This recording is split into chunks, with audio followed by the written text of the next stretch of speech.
Good evening YouTube, this is Ryan here from Team 5 Star. Here tonight to give you guys a deck profile of one of my oldest decks that I've ever run since I've gotten back into playing Yu-Gi-Oh! This deck has been pretty much my favourite. It's my Gravekeepers. Now, I'll run through a few little combos that I do here as well as I go through, at least with the monster lineup. Now, usually I try to get Spy as quick as possible, set it, and use it for its flip effect, which a lot of the time I will try to bring out, given the situation, I'll try to bring out my Gravekeeper's Descendant. Now my Descendant's effect is it can tribute one other Gravekeeper monster. You can do this as many times per turn, to destroy as many cards on the field as it wants. I can only do one at a time, so it's not Starlight Road worthy target. Or I will go for my Gravekeeper's Recruiter, depending on whether or not I have a Descendant currently on the field or in my hand. Now, if I go Spy, Special Descendant, I can then normal summon my Recruiter. So, for turn 1, set Spy. Turn 2, flip Spy, Special, Normal. Affected Descendant will go off, allowing me to tribute my Spy to take out something that they have, preferably back row to begin with. And then I'll use the Affected Descendant to take out my Recruiter. Now, when my Recruiter is sent to the graveyard, I can add one Gravekeeper monster, 1500 defense points or less from my deck to my hand. That's where I like to try to bring out one of my 3 Gravekeeper's Commandants, or Commandments. His effect is you can discard him to the graveyard to add Necro Valley to hand. So that's pretty good. And then that way, when Necro Valley is activated, Necro Valley I'll go over after, although you should all know it gives Gravekeeper's monsters an extra 500 attack. Another card I like to use with Spy's effect, and just in general, is my Assailant. When Necro Valley is on the field, Assailant can declare an attack against your monster and then change its battle position. Now, in the past, this has actually helped me quite well with go up against a few different Karakuri decks. Yep, so that's it for the majority of the Gravekeeper lineup of monsters. Now, I like to run Double Veiler.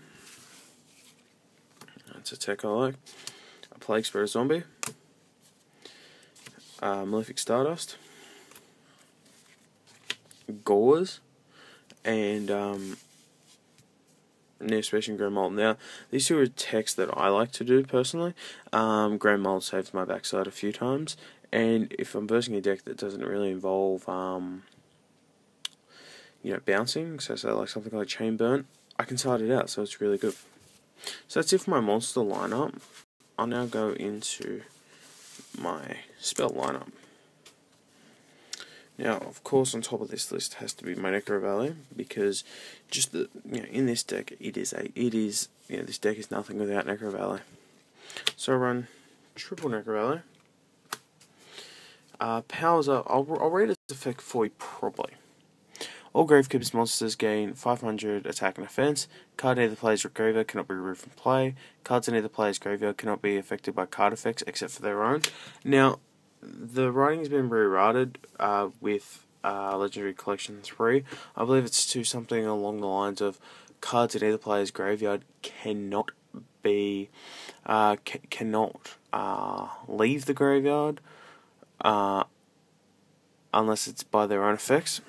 So very quite similar, but then you can still target them for stuff. Royal Tribute. You can only activate this when Necro Valley is in the field. Both players have to discard all monster cards in their hand to the grave. This is really good, except for when you're versing Dark World or Fables, which is when you can really side it out. Gravekeeper Stele. Now, if you have a Royal Tribute in hand, so this is another little combo I like. If you have a Royal Tribute in hand and Gravekeeper Stele, if you're able to take out all your entire hand, you can use Gravekeeper Stele to add 2 Gravekeeper's monsters from your graveyard back to your hand. Now, Gravekeeper Stele or Steel, as I've heard it called, cannot be negated by the effects of Necro Valley, as per its effect. I used to run 3, but now I have to run my 2 Pot of Dualities. I run double MST. Now, a lot of people would run, probably not run MST. I think it's a staple in any deck, just simply for, depending on the decks you're going up against, you want to take out as many back row as possible with this deck. Descendant can do it, but I prefer, to be able to hit them hard, which is why at the moment I run double Nightbane, double MST. So that's it for my spell lineup. Now, my trap lineup. Also, if you ever want a proper deck list of this, what I'm running from time to time, more than happy to help. For traps, I run the Solemn Brigade.